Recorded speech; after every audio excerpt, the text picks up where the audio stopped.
agama Yahudi. Lalu kemudian suku dan agama ini berpikir tentang menciptakan sebuah negara. Itu berasal dari pikiran Theodor Herzl.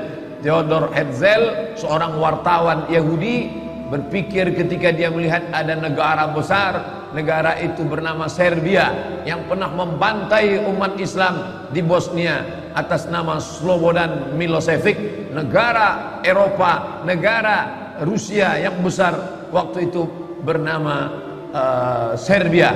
Maka Theodor Herzl berpikir, kalau Serbia punya negara, mengapa kita orang Yahudi tidak punya negara? Maka dia kumpulkan orang-orang Yahudi dari seluruh dunia. Maka mereka pun berkumpul. Inilah cikal bakal Zionis yang ingin mendirikan sebuah negara. Akhirnya tahun 1946 mereka pun berhasil mendapatkan tanah Palestina. Sebelumnya utusan Theodor Herzl datang menghadap Sultan Abdul Hamid di Turki. Sultan Abdul Hamid, ini ada beribu-ribu keping uang emas, terimalah, kami ingin membeli tanah Palestina. Sultan Abdul Hamid menolak emas-emas itu. Dia katakan Palestina direbut dengan tetesan darah para syuhada. Mereka mati karena Allah Subhanahu wa taala. Aku tidak akan menjual sejengkal pun tanah Palestina kepada kalian. Sakit hati mereka sampai akhirnya Turki Utsmani ditumbangkan tahun 1924. Berakhirlah khilafah Islamiyah. Maka dengan itu muluslah perjalanan Yahudi. 1924 Turki Utsmani tumbang. 1946 umat Islam terpecah-pecah. Belanda menjajah Indonesia, Inggris menjajah Malaysia, Brunei Darussalam, Singapura, Prancis menjajah Mesir, Libya, Tunisia, Aljazair, lalu kemudian Itali menjajah Libya. Mereka bagi-bagi negeri Islam seperti roti yang dipecah-pecah, persis seperti yang dikatakan Nabi SAW. Kalian nanti di akhir zaman akan diperebutkan, ditarik, menarik, satu menarik kepalanya seperti makanan ala qas'atiha, akalatun makanan ala qas'atiha, di atas piring yang besar. Ada yang menarik kakinya, ada yang menarik kepalanya. Aqillatun nahnu yawma idzin ya Rasulullah. Mereka merebut kami. Apakah kami waktu itu sedikit ya Rasulullah? Kata Nabi, tidak. Bal antum katsirun. Kalian ramai, kalian banyak. Lakinnakum ghusaun ka ghusais sail. Tapi kalian seperti buih di tengah lautan, dipukul ombak, dihempas gelombang. Kalian tak punya kepemimpinan karena Turki Utsmani sudah tumbang, tak lagi punya panutan. Apa yang dikatakan itu terwujud 1946. Maka kebetulan Palestina dipegang oleh Inggris. Inggrislah yang memikul dosa terbesar. Bagaimana Palestina bisa jatuh ke tangan Israel, laknatullah alaihim. Lalu kemudian Palestina bulat-bulat diserahkan oleh Inggris. Ini bumi Palestina diberikannya kepada orang-orang Yahudi. Sejak 1946 seluruh Yahudi dunia, Yahudi Rusia, Yahudi Eropa, Yahudi Amerika, Yahudi yang ada di Arab, mereka kembali beramai-ramai ke tanah Palestina. Dan sekarang semua Yahudi yang sudah pulang lebih kurang 5 juta orang. Penduduk Riau 6,5 juta. Yahudi hanya 5 juta saja. Tapi mereka menguasai ekonomi, perfilman, hiburan. Anak-anak kita menonton film karton, sinetron, horor, film perang. Siapa yang memproduksinya? Warner Bros. Warner Bros Yahudi. Steven Spielberg Yahudi yang mengobo-obo ekonomi umat Islam. Ketika dia lihat ini perlu dihancurkan, ini perlu diangkat, ini perlu dijempaskan, ini perlu. Siapa lagi kalau bukan George Soros? George Soros pun Yahudi. Maka semua presiden-presiden Amerika itu akan naik atas lobby-lobby Yahudi. Syekh Ali Jarisah, Syekh Dr. Ali Jarisah, dosen Universitas Madinah Islamiyah, Al-Jami'ah Al-Islamiyah bil Madinah Al-Munawwarah, Universitas Islam Madinah, tahun 70-an sudah menulis dalam bukunya bahwa pegawai-pegawai yang ada di PBB, UN, United Nation, Al-Ummamul Muttahidah, itu sebagian besarnya adalah Yahudi. Oleh sebab itu ketika umat Islam yang tertindas, mereka diam seakan-akan tak terjadi apa-apa. Tapi kalau kaum minoritas lain yang tertindas, mereka menyuarakan harus merdeka, harus bebas dari penjajahan, harus dilepaskan. Tapi kalau umat Islam, mereka diam, mereka sepi daripada komentar. Kenapa? Karena tidak ada kepentingan di dalamnya. Apa ibu yang dimuliakan Allah Subhanahu wa taala? Seorang warga negara Perancis, alirannya sosialis komunis, tapi kemudian Allah lembutkan hatinya, maka dia masuk Islam, dan dia inilah yang mengungkapkan, menuliskan bahwa Zionis menguasai Palestina. Tidak hanya Palestina, tapi dia ingin menguasai dunia atas nama yang disebut dengan kembali kepada kekerajaan Daud.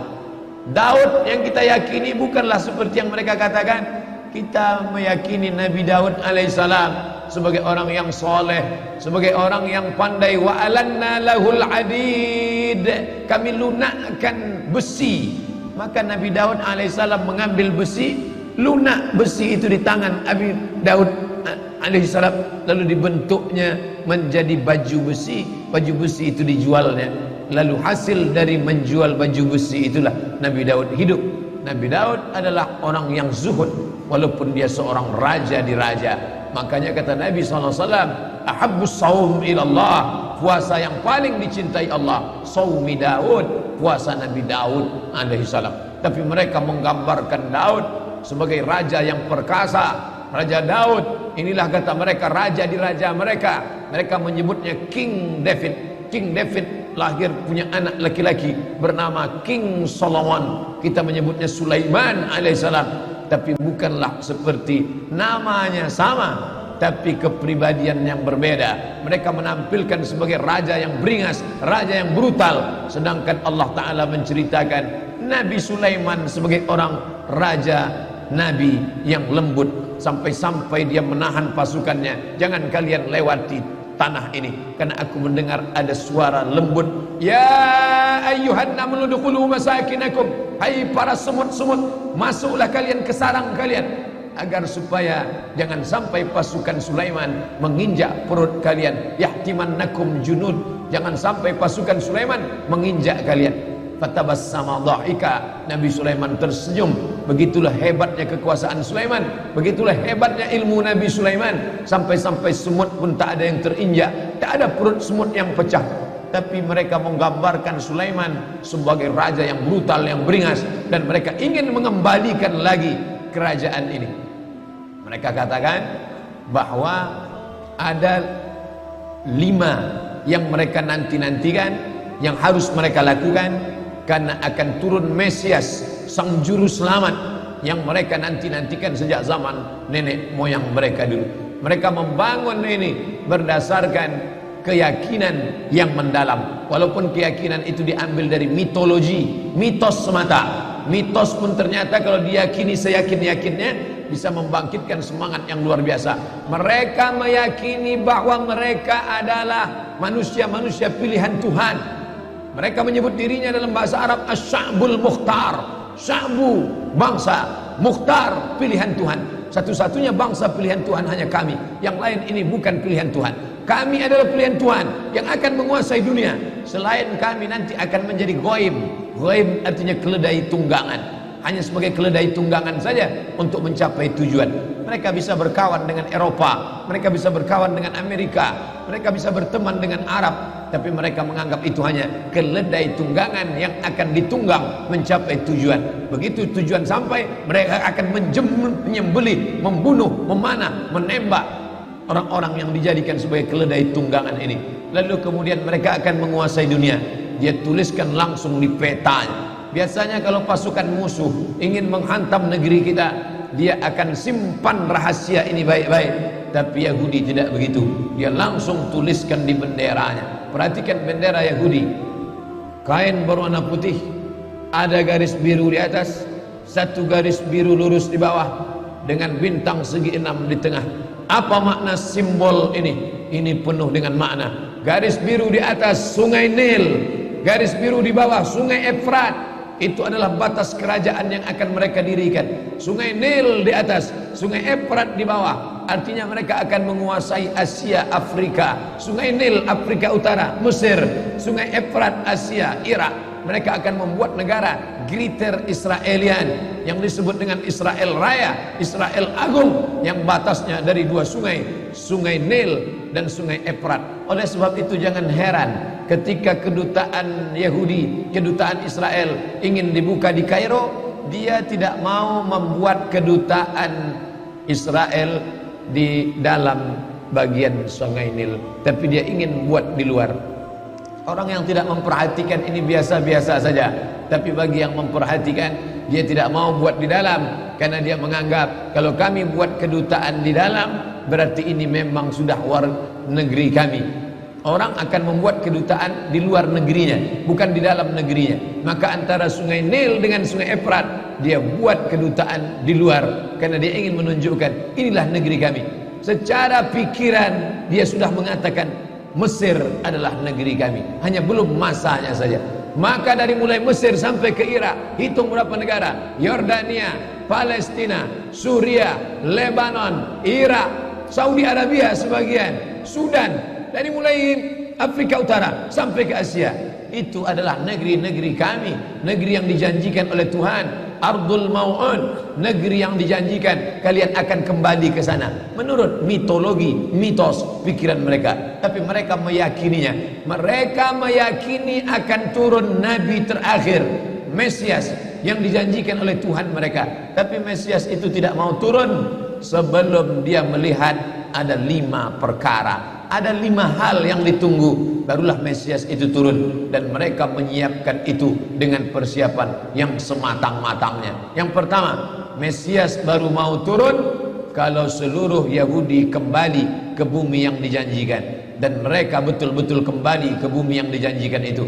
1946 mereka berusaha sekuat mungkin, bagaimana supaya kita bisa kembali. Yang penting balik kampung, yang penting kita balik ke negeri kita, karena Mesias tidak mau turun kalau kita tidak bisa kembali. Berusaha sekuat tenaga, jumpai sultan-sultan Islam yang bisa dibeli. Tapi umat Islam tidak bisa dibeli. Iman mereka terlalu mahal untuk dibeli. Mereka sudah menjual nyawa mereka, diri mereka dalam kuasa Allah Subhanahu wa taala. Karena mereka yakin innallaha ashtara minal mu'minin, Allah sudah membeli dari orang mukminin amwalahum, harta mereka, wa anfusahum, nyawa mereka, bi anna lahumul jannah, mereka sudah dibeli dengan surga. Nyawa yang ada dalam dirimu bukan milikmu, hartamu, mobilmu, rumahmu bukan punyamu. Itu semua punya Allah, sudah lama dibeli Allah. Sebelum kau lahir ke dunia sudah dibeli Allah. Dibeli dengan apa? Dengan surga. Barang yang sudah dijual tidak boleh dijual 2 kali. Diri yang sudah dijual kepada Allah, harta yang sudah dijual kepada Allah, maka tidak boleh dijual lagi kepada manusia.